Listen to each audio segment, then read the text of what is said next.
હે તું હમ તે મને આટલી જલ્દી કેમ બોલાવ્યો? હજી 2 દિવસ પહેલા તો આપણે મળ્યા, પાછું બોલાવ્યું? તને ખબર છે હું તને કેટલો લવ કરું છું જુગાંડા. તારા માટે થઈને તો છે ને હું ગમે તે કરવા તૈયાર છું. તો તને તો મારી કઈ પડી જ નથી જાને. અચ્છા, મને કઈ તારી પડી નથી? ના. એટલે તારો એક ફોન આવ્યો અને ધોળીનો આવતો રહ્યો, પછી તને એમ કે મારી કઈ પડી નથી, તો હું આવું જ નહીં ને. મને તારી પડી જ ન હોય તો હું આવું જ નહીં ને. તો પછી આવા સવાલો શું કરવા કરે છે? તું મને લવ નથી કરતો? ના, નથી કરતો. સારું, તો જતો રે જા. તું તારા રસ્તે, હું મારા રસ્તે. તો કાંઈ નહીં, હું જાઉં. અમિત જો, ક્યારેય છે ને જિંદગીમાં આવી મજાક ના કરતા, નહીતર સાચે છે ને એક ઝાપટ મેલા. પણ જો તારી સાથે હું પ્રેમ ન કરતો હોઉં તો તારા એક ફોન કર્યા વગર હું આવું જ નહીં. કઈ દોડતો દોડતો આવ્યો તો એટલું તારે સમજવું પડે. હા પણ જુઓ, મેં તમને અહીંયા શું કામ બોલાવ્યા છે કહું? મારે તમારી સાથે એક ઇમ્પોર્ટન્ટ વાત કરવી છે. હા તો બોલ ને, શું છે? વાત એવી છે કે તમને તો ખબર છે ને કે હવે મારા ભાઈની ધીમે ધીમે મારા પપ્પા સગાઈ જોવાનું બધું નક્કી કરે છે. તો હું વિચારતી હતી કે આપણે પણ આપણા લગ્નની વાત કરવી જોઈએ. જો આપણે આપણા લગ્નની વાત નહીં કરીએ ને તો મારા પપ્પા એવું ન બને કે મારી સગાઈ બીજે કરાવી દે, અને હું તારા વગર નથી રહી શકતી. હું મેરેજ કરીશ તો તારી સાથે જ કરીશ. હા હા, હું સમજુ છું, હું પણ તારી સાથે જ મેરેજ કરીશ. પણ હું અત્યારે એટલી મૂંઝવણમાં છું ને કે હું તને કંઈ કહી શકું એમ નથી. તું મને કહી શકે છે ને, શું ટેન્શન છે તારે? બોલ ને. એક કામ કર, મારે અત્યારે ઓલરેડી બહુ લેટ થાય છે, આપણે આ વાત શાંતિથી કરશું, ઠીક છે? મારે થોડું મોડું થાય છે. બાય. બાય.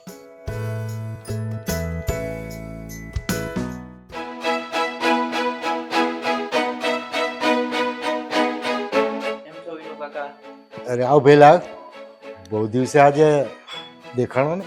હા, કેમ કઈ કામ હતું કે? તમને ખબર તો છે કાકા કે આપણે આટલા વર્ષોથી પાડોશી છીએ. હું કામ વગર તમારા ઘરે આવતો નથી, પણ આજ થોડીક ખાસ વાત છે એટલે તમારા ઘરે આવ્યો છું. ખાસ વાત એટલે કઈ સમજો નહીં. થોડાક તમારા છોકરીના નબળા સમાચાર મળ્યા હતા, એટલે તમે પાડોશી છો, અંગતના છો, એટલે મેં કીધું તમને વાતચીત કરું. મારાથી થોડુંક ન સહન થયું એટલે હું તમારી પાસે દોડીને આવ્યો કે એટલે કાકાને નબળા સમાચાર એટલે તું કહેવા શું માંગે? તમારી છોકરીને એક છોકરો બહાર વાતચીત કરતા હતા ને મેં રસ્તામાં જોયા એટલે હું તમારી પાસે આવ્યો. એ ફાલતુ વાતો લઈને છે ને મારા ઘરે નહીં આવવાનું હો તારા કોઈ દિવસ. ખબર વગરની વાત નહીં કરવાની, તને ખબર છે બધી. આ તો રસ્તામાં મળ્યા એટલે જોયું મેં એટલે તમને કીધું. મળ્યા તો આખા મલકની છોકરીઓ છોકરા બેઠા બેઠા કોલેજ અંદર કમ્પાઉન્ડમાં વાતો કરતા હોય તો બધાને નબળા સમાચાર મળી ગયા તને? જોયા વિચાર્યા વગર કોઈને વાત ન કરાય. ઘણી વખત નજરે જોયેલું કાને સાંભળેલી વાત પણ ખોટી હોય છે, અને તું લઈને આવી ગયો વાત અહીંયા. જા, આજ પછી કોઈ દિવસ આવી વાત નહીં કરતો ગામમાં, અને આ કોઈ દિવસ પગ નહીં મૂકતો. જવા રે. પંચાયતિયા ક્યાં ક્યાંથી આવી જાય છે ઘર ઘરની વાતો લઈને. તમે બોલો ને. તમે તું મને આજકાલ કહેતો હેતલનું ભણવાનું કેવું ચાલે છે, અને તું એની માટે ખાસ ધ્યાન દેશે ને? એમનું ભણવાનું તો સારું જ ચાલે છે ને સમયસર કોલેજે જતા રહે છે, બીજું શું ધ્યાન આપવાનું હોય? તમે આ તો જુવાન દીકરીની જાત છે, કાંઈ પણ ઊંચ નીચ થયું હોય ને તો સમાજ સીધું આપને જ પકડશે અને આપને જ સંભળાવવા આવશે. વાત તો તમારી સાચી છે, પણ મને કઈ બેનમાં એવું કઈ લાગતું નથી. પણ શું તમને કઈ એવું લાગ્યું? નહીં, આ તો આપણા ઘરે જુવાન દીકરી થઈ ગઈ છે એટલે થોડુંક આપને ચિંતા થતી હોય કે કોલેજ જાય છે ત્યાં કંઈ એવું છે નહીં ને એના માટે. સાચી વાત છે, અત્યારે સમય જેવો ચાલે છે, ધ્યાન તો રાખવું જ જોઈએ. કેમ કે વધારે ઘરમાં તારી સાથે જ ભળતું હોય એટલે મને તો, હું તો કામે જતો રહ્યો, મને કાંઈ ખબર ના હોય, મને ભાળ ના હોય.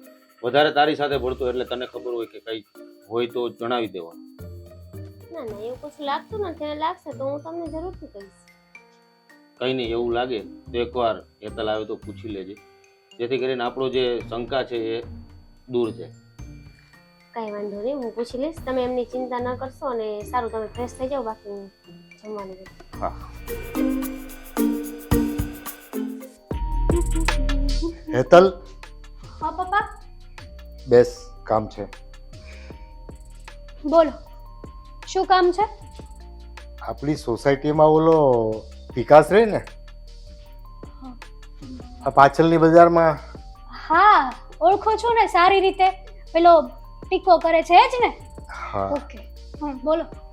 એ આવ્યો તો હમણાં તારા આવ્યા પહેલા, અને તારી ફરિયાદ કરતો હતો. મારી ફરિયાદ? શું હતું? એ એવું કહેતો હતો કે કોલેજના કોઈ છોકરા સાથે બેસીને તું વાત કરતી હતી. પપ્પા એમને છે ને કંઈક ગલતફહેમી થઈ હશે, મતલબ કે કંઈક બીજી કોઈ છોકરીને જોઈ હશે અને એને લાગ્યું હશે કે હું છું હું. પણ સાચું કહું ને તો કોલેજ પત્યા પછી હું તો ઘરે જ આવી ગઈ હતી. એ જે હોય તે, પણ તારી પર વિશ્વાસ મૂકીને તને છૂટછાટ આપું છું ને, તો એનો ગેરલાભ નથી ઉઠાવવાનો. હા પપ્પા, આજે તો મેં એનું અપમાન કરીને કાઢી મૂક્યો છે કે મારી દીકરી એવી છે નહીં, અને તું આજ પછી કોઈ દિવસ એનું નામ નહીં લેતો. પપ્પા બહારના લોકો તો ગમે તે કે, તમને તો મારી ઉપર ટ્રસ્ટ છે ને? હા ટ્રસ્ટ છે. અને બીજી વાત, ભાઈ હમણાં 2 દિવસ પહેલા વાત કરતો હતો શું? કે હવે બેન માટે કંઈક જોણ ચાલુ કરીએ, સારા છોકરા જોવાનું ચાલુ કરીએ. પપ્પા હજી તો હું નાની છું, હજી તો મારે કોલેજ કરવાના દિવસો છે, મારી લાઈફ બાકી છે અને તમે મેરેજ કરવાની વાત કરો છો. પણ એમ ક્યાં કાલે જોણ ચાલુ કરીએ ને કાલે સગાઈ થઈ જવાની? જોતા જોતા સમય તો લાગશે ને. કઈ નહીં, મારે કામ છે, હું જાઉં. હા જા.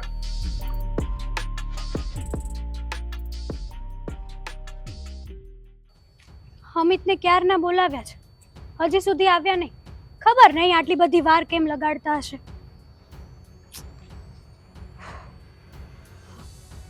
હાય. હાય, બોલો આવી ગયા મેડમ. તમે? શું હતું? કામ હતું તમારું.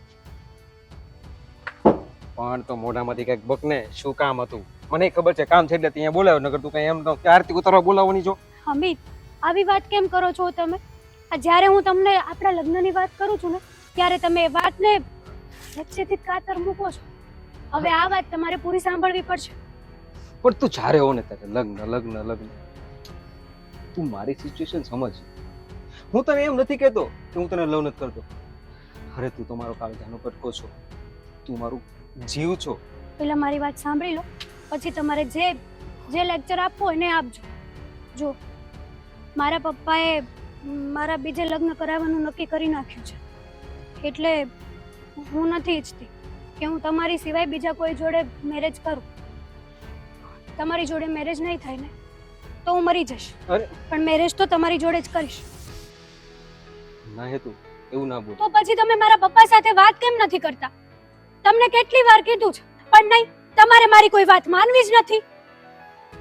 હેતુ, હું સમજુ છું, પણ મારી સિચ્યુએશન મેં તને જેમ કીધું એમ.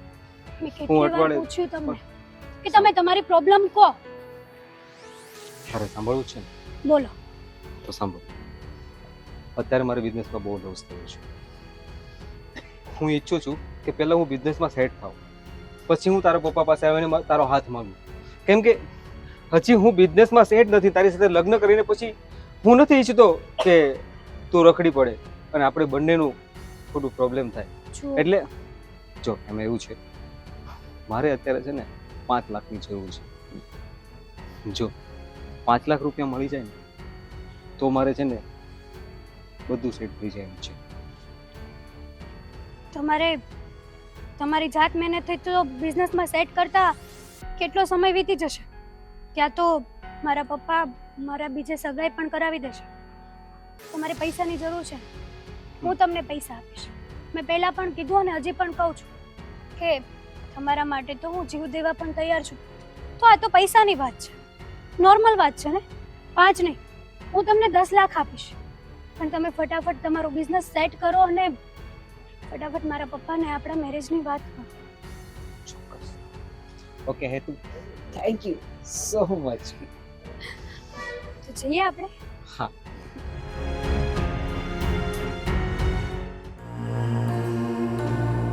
અરે ભાભી, તમે અહીંયા બેઠા છો? આવો બેનબા, કેમ કઈ કામ હતું? હા, કામ હતું એટલા માટે તમને આખા ઘરમાં શોધ્યા, પણ તમે કાંઈ ન મળ્યા. પછી વિચાર્યું કે બેડરૂમમાં બેઠા હશો. થોડુંક થાકી ગઈ હતી ને તો લાગ્યું થોડું આરામ કરી લો. અને હા, જો બીજી વાત, તમારા ભાઈ આજે છે ને તમારા મેરેજની વાત કરતા હતા. કહેતા હતા કે એની માટે કોઈ સારો છોકરો શોધીને એના લગ્ન કરાવી દઈએ. તો હવે તો થોડા સમયમાં તમે વિદાય લઈને આ ઘરેથી જતા રહેવાના ને. ભાભી, તમે આ બધી વાત લઈને ક્યાં બેસી ગયા યાર? મારે છે ને તમારી પાસે બીજું કામ હતું. મને છે ને માથું બહુ દુખે છે, ખબર નહીં બામ ક્યાંય મળતું નથી. આખા ઘરમાં બામ ગોત્યું પણ મને બામ છે ને ક્યાંય ન દેખાય. એટલે લાસ્ટ ઓપ્શન તમારી પાસે હું આવી છું. બામ આપો ને ભાભી, પ્લીઝ. ઓકે, બામ છે ને નીચે જ પડ્યું હતું, તમને મળ્યું નહીં હોય તો હું લઈને આવું. નિરાતે હો.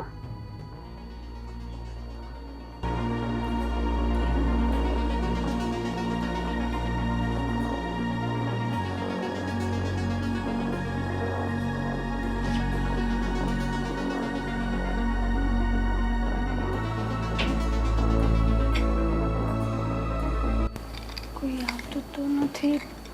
ફટાફટ આ જઈને અમિતને દઈ આવું. ક્યારે આવશે આ? ક્યારની વાટ જોઈને બેઠો છું. અમિત, હાલો, આ ઘરેણા છે. શું તું પૈસાનું કહેતી હતી? ઘરેણા લઈને આવી? એમાં 2 લાખ રૂપિયા કેશ પણ છે. જો હું મારા ઘરેથી ચોરી કરીને લાવી છું. મારા ઘરે કોઈને નથી ખબર. અરે એવું ના લેવાય.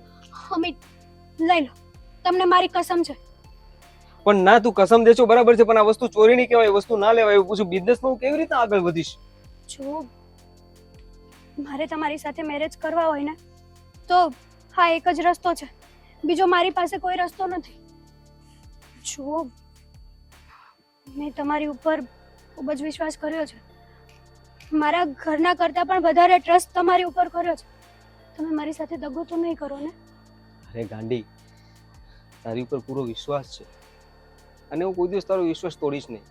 આજે તે પૈસા આપ્યા ને એનાથી હું મારો બિઝનેસ સ્ટાર્ટ ઉપર લાવીને બધું દેવું ચૂકવીને પછી તારા પપ્પા પાસે આવીને તારો હાથ માંગીશ. Thank you so much. અને હા, જલ્દીથી જલ્દી મસ્ત બિઝનેસ જમાવો અને મારા પપ્પાને દેખાડી દો કે મેં જે છોકરો સિલેક્ટ કર્યો છે ને એ જેવો તેવો નથી. કંઈ નહીં, મારે મોડું થાય છે, હું ઘરે જાઉં.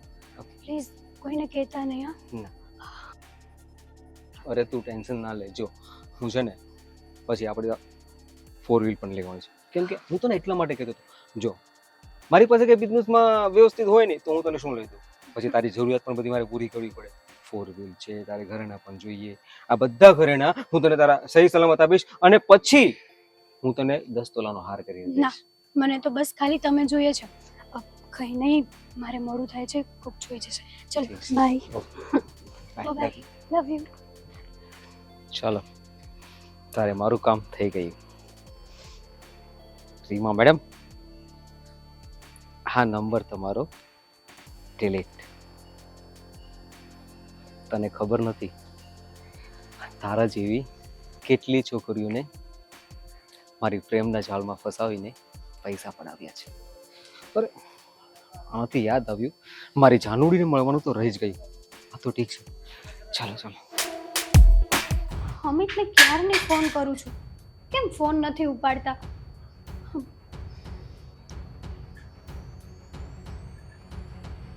નંબર બ્લોક કરી દીધો છે મારો. વોટ્સએપમાં બી બ્લોક, ઇન્સ્ટામાં બી બ્લોક. કંઈ સમજાતું નથી કે આ બધું શું થઈ રહ્યું છે. અમિતે મારો કોન્ટેક્ટ, મેં પૈસા આપ્યા, ઘરેણા આપ્યા પછીથી એણે મારો નંબર બ્લોક કર્યો. કદાચ મને ધોકો તો નહીં આપ્યો હોય ને? ના, અમિત આવું ના કરે. હું અમિતને સારી રીતે ઓળખું છું. આવું ના કરે તો ફોન કેમ નથી ઉપાડતા?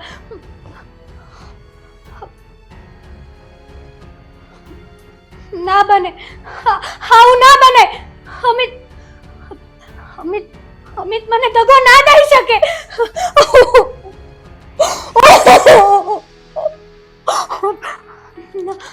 ના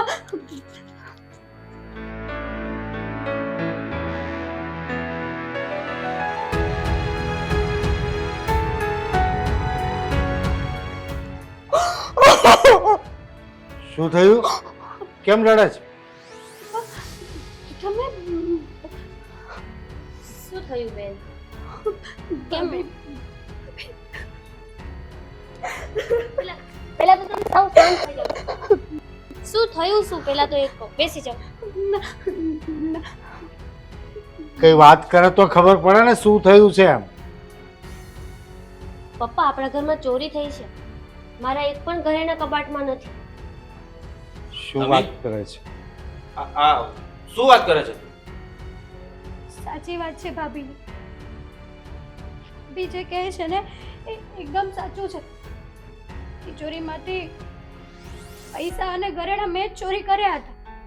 કારણ કે હું એક અમિત નામના છોકરા સાથે પ્રેમ કરતી હતી અને એમની સાથે મેરેજ કરવા માંગતી હતી. પપ્પા, એમની પાસે કંઈ નહોતું એટલે મને થયું કે તમે લોકો એમને એક્સેપ્ટ નહીં કરો. એટલે એણે મને એમ કીધું કે જો હું તારા ઘરે માગું લઈને આવું પણ તું મને પૈસા બાબતે મદદ કર અને હું સારો બિઝનેસ જમાવું ને પછી હું તારા ઘરે આવીશ. મેં એમની ઉપર ટ્રસ્ટ કર્યો અને પૈસા અને ઘરેણા બધું જ એમને આપ્યું. અને અત્યારે એણે મારો નંબર બ્લોક લિસ્ટમાં નાખી દીધો. ખબર હતી મને ખબર હતી તારી કે તું એક દિવસ કંઈક ને કંઈક આવી ભૂલ કરવાની છે. મેં તને બહુ સમજાવી હતી કે તારા મનમાં જે કંઈ હોય ને મને કહેજે, પણ તું અમારી સાથે વિશ્વાસઘાત નહીં કરતી. કર્યો ને તે અમારી સાથે વિશ્વાસઘાત કર્યો. પણ એક વાત યાદ રાખજે, જે વ્યક્તિ પોતાના પરિવાર સાથે વિશ્વાસઘાત કરે છે ને એની સાથે વિશ્વાસઘાત જ થાય છે. મેં તો પ્રેમ કર્યો હતો ને અને પ્રેમ કરવો કઈ ગુનો નથી. એ છોકરા ઉપર મેં આંધળો વિશ્વાસ કર્યો હતો અને એણે ફક્ત મારો યુઝ એન્ડ થ્રો. વિશ્વાસ તો મેં તારી પર પણ એટલો કર્યો હતો, પણ હવે જરાય વિશ્વાસ તારી પર રહ્યો જ નથી.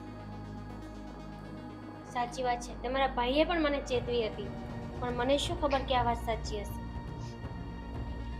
આજકાલના સમાચારોમાં તું જોતી નથી કેટલા નાલાયક લફંગા છોકરાઓ ભોળી છોકરીઓને ભોળવી અને એનો ગેરઉપયોગ તો કરે છે પણ પૈસાથી પણ એને પાયમાલ કરી દે છે.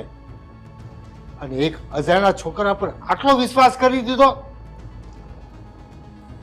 હા કાકા, હું કહેતો હતો ને તમને તે દિવસે, ત્યારે તમે મારી વાત જ ન માની. સાંભળ, આ તારા બાપને આ એક નાદાન છોકરાની શિખામણ સાંભળવી પડે છે. તને કઈ વિચાર ન આવ્યો? એક વખત તો મને નહીં પણ પરિવારના કોઈ પણ એક સભ્યને તો વાત કરવી હતી કે મારી સાથે આવું બને છે. સાચી વાત છે પપ્પા તમારી. પણ બસ હવે મેં ડિસાઈડ કરી લીધું છે કે મારે નથી જીવવું. મારે જીવવાનો કોઈ હક જ નથી. જો હું કોકના માટે થઈને મારા માવતર મારા ભાઈ ભાભી સાથે દગો કરતી હોય ને તો નહીં. જે લોકોએ મને નાનેથી મોટી કરી છે એમનો જ વિશ્વાસ મેં તોડ્યો અને પેલો આજકાલનો આવેલો છોકરો એની ઉપર મેં ભરોસો કરી લીધો. બસ હવે મારે નથી જીવવું. બેન, અમે તમારી સાથે છીએ. આવું બધું તો બન્યા કરે, પણ એનાથી કે હિંમત હારીને મરવાનું ના હોય. એક વખત તમારે મને તો વાત કરવી હતી ને. હું તો તમારી મોટી બહેન જેવી છું ને. સાચી વાત છે. અમે બધા તમારી સાથે છીએ. પપ્પા અને તમારા ભાઈ, અમે બધા જ તમારી સાથે છીએ. આપણે જરૂર આનું કોઈ સોલ્યુશન લાવશું. મરવું એ કઈ એનો રસ્તો નથી. પણ હવે તો આનો કંઈક રસ્તો તો કાઢવો જોઈશે ને. આપણે પેલા છોકરાને પણ પકડાવવો જોઈશે. એનું કારણ છે કેમ કે આપણી બેન સાથે થયું છે, મારી બેન સાથે. આવી આગળની કોઈ છોકરી સાથે ન થાય ને એનું પણ કંઈક ઈલાજ કરવો જોઈશે. સાચી વાત છે. એને પોલીસ કેસ કરી અને સજા કરાવીશું તો આવી અનેક ભોળી છોકરીઓ છેતરાતી બચી જશે. અને તમારી એક છોકરીને પણ અનેક છોકરીઓ જોડે આવું કરે છે ને બધાના પૈસા ખાય છે. તો હવે આનો રસ્તો હા, બેન પાસે પ્રૂફ તો હશે જ ને, એને મેસેજ કોલ કર્યા હશે હા ભાભી. તો બસ આપણે એને થ્રુ પોલીસ કમ્પ્લેન કરાવી શકીએ ને. પોલીસ કેસ કરી બધા પુરાવા રજૂ કરો અને એટલી બધી પ્રેશર કરો પોલીસને કે એક દિવસમાં એને પકડીને જેલ હવાલે કરી દે. તો કંઈ નહીં, તો હું અત્યારે જ જાઉં છું પોલીસ સ્ટેશન અને એના વિરુદ્ધમાં કેસ દાખલ કરાવું છું. તો હું અત્યારે હું ને વિકાસ જઈએ જ. હા જાઓ. તમે જઈને આવીએ. બાપ, આજ પછી ક્યારેય આવી ભૂલ નહીં કરું. મને દુઃખ તો એ વાતનું છે બેટા, એક તો પરિવાર સાથે વિશ્વાસઘાત કરી અને એક મોટી ભૂલ કરી છે અને ઉપરથી બીજી ભૂલ કરવા જઈ રહી છે. મરવાની વાત કરે છે. મરવાનું નહીં, તારા જેવી દીકરીઓનું તો આવા હરામી લોકોની સામે લડવાનું હોય. સાચી વાત છે પપ્પા. બસ હવે હું કોઈથી નહીં ડરું, કારણ કે મારી ફેમિલી મારી સાથે છે.